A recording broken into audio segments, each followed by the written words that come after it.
Flyers news. We've got Steve Coates coming up in just 1 second. But by the way, we will have another Flyers qualifying name coming up in about 10 minutes from now. So listen to find out if I call your name coming up in about 10 minutes. Scott Lawton has been assigned to Lehigh on a conditioning assignment, PT. So there's one name that is kind of out of the mix now. Last night, Flyers 4-3 overtime win.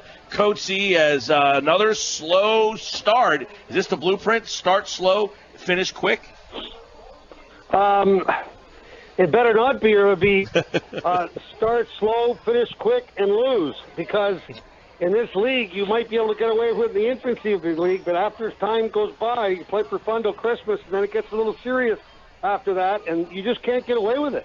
And especially against good teams. Last night, they were very fortunate. Detroit's a good team. They're struggling right now themselves, but it's just not a good habit to get into. It's really nice to know that you have the ability to be able to bounce like that. It's great, in fact, that you have the ability to bounce. The league seems to be a lot better. It used to be a really bad stat that when leading after two, not too many teams got beat. When trailing after two, not many teams came back. And that's certainly not prevalent right now with the Philadelphia Flyers. Hey, Neuvirth the other night, 2 shots, it was like 20 seconds. It seemed like they scored a couple of goals, but he settled in, stopped 22 at 25 shots. And, is he seeming to turn the corner a little bit? Because it seemed like last week when we talked, he was getting pulled out of every single game. He gave up a couple early ones, and I said, oh, my God, they're going to take him out of the game again. They stuck with him, and I thought he played well late in the game. A little bit better.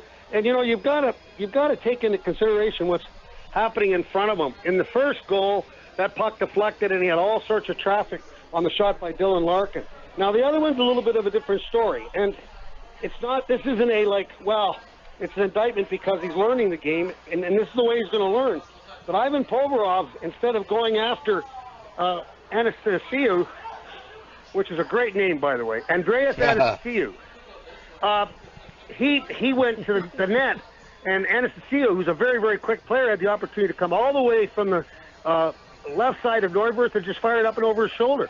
Used to be, I wonder how quick or if these goalie coaches are going to alter the fact that now the players are that much more talented at firing the puck high. Before it was, if you took away the bottom and forced them to shoot high, it was going to be a little bit less percentage. But these sticks now are so light and the players are so talented, they can hit those spots now. So I'm wondering down the road if the goalies are going to, or the goalie coaches are going to change their styling as far as the way the players attack the shooter.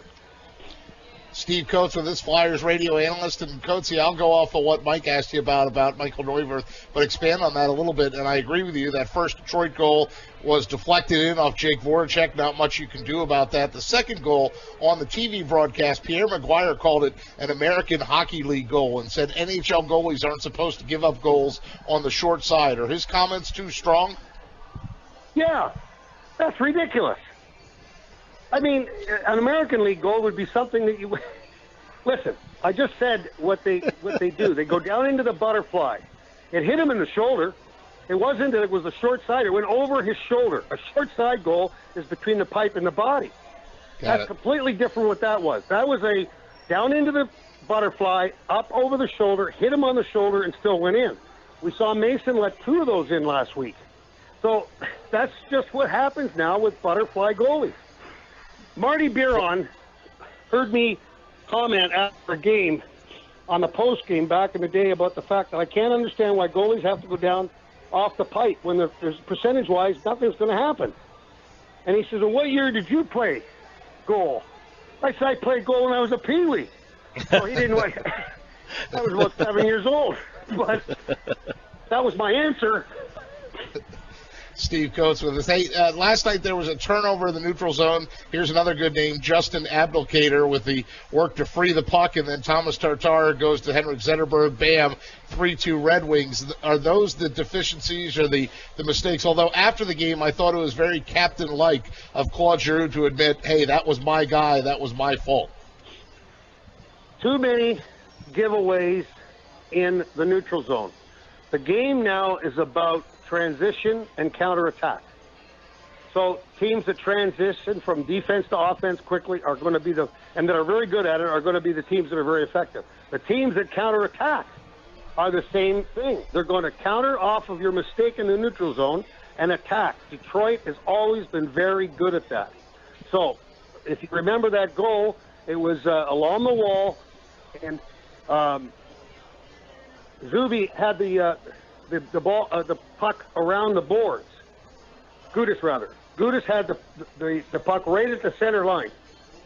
And he coughed it up, and there they came the other way. And that's when you get yourself in trouble. And it became a 2-on-1 very quickly because it was a great pass right over to Zetterberg, and it was perfect, right on the stick. You can't control that. Same type of goal that they scored to win the hockey game from Giroux to Jake Voracek.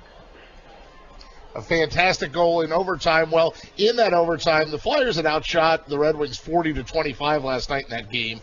3-on-3 starts, Coatsy, and Dylan Larkin is skating circles around the Flyers early with fresh legs. I looked at the clock. The Flyers didn't even get control of the puck until more than a minute 30 had gone off that clock, and then they get that play where Jake Voracek swipes the puck away. It's like a fast break going in the other direction, and you mentioned that pass. How big is that? I mean, my goodness, the Red Wings still haven't beaten the Flyers in Philadelphia since 1997. The streak continues. Well, they beat us in the Stanley Cup, and we hold a grudge. So that's why that happened. Yeah, the heck with stats, right? That's the one people remember. Yeah, the 3-on-3, it's it only took time for the coaches to understand what they had to do. So, and everybody plays it differently, don't get me wrong. But last night, Detroit had the puck. And if you get the puck, it's hard to get the puck back on a 3-on-3. So instead of pursuing it and getting caught, and now you're really in trouble, just let them have the puck to the outside. So that was a perfect example of that last night with Dylan Larkin. He wants to go around and around.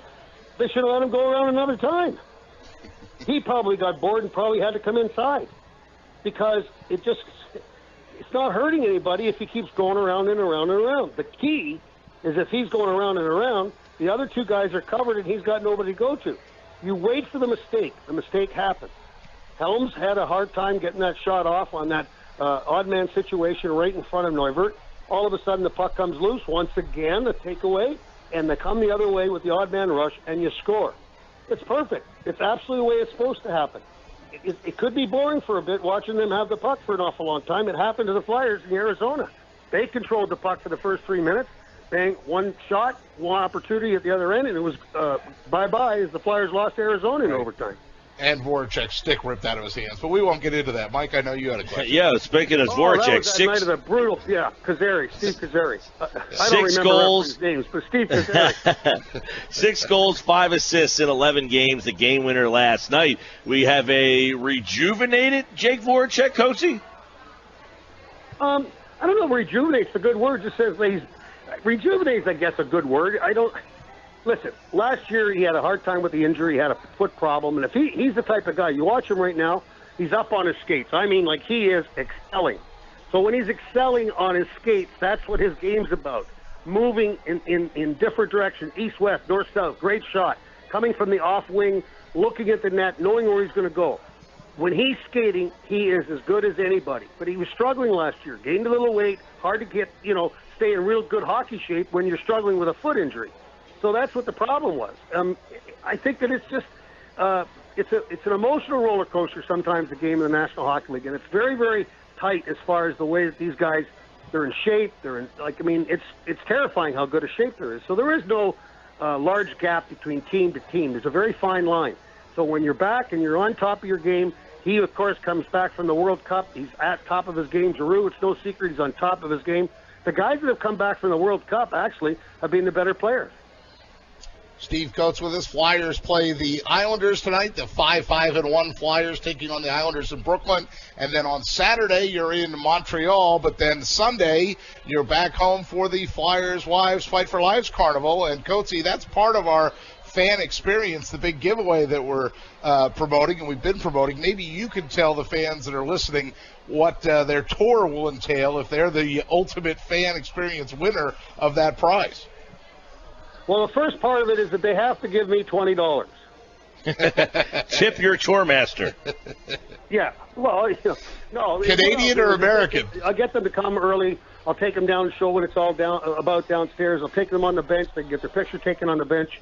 I'll then take them to the TV truck. They can look at the TV truck. They can see all the behind the scenes. Then I'll take them up the stairs and show them the whole press box, the arena vision control room, all the things that go into to putting the show on, as we say. And that'll be all part of it. That's really cool. And I'll have a little surprise, too, if they get it. I'll surprise them with something else. I like that. Is that $20 Canadian or American? That's Canadian, because I'll be coming back from Canada, and it'll only be fitting. Hey, enjoy the Lazy Susan bus dispenser tonight up there in Brooklyn as the Flyers take on the Islanders there in New York. Steve Coates on the Flyers Radio Network. Flyers in the back-to-back tonight against the Islanders. Thanks, Coatesy. Gentlemen, take care. Have a good day.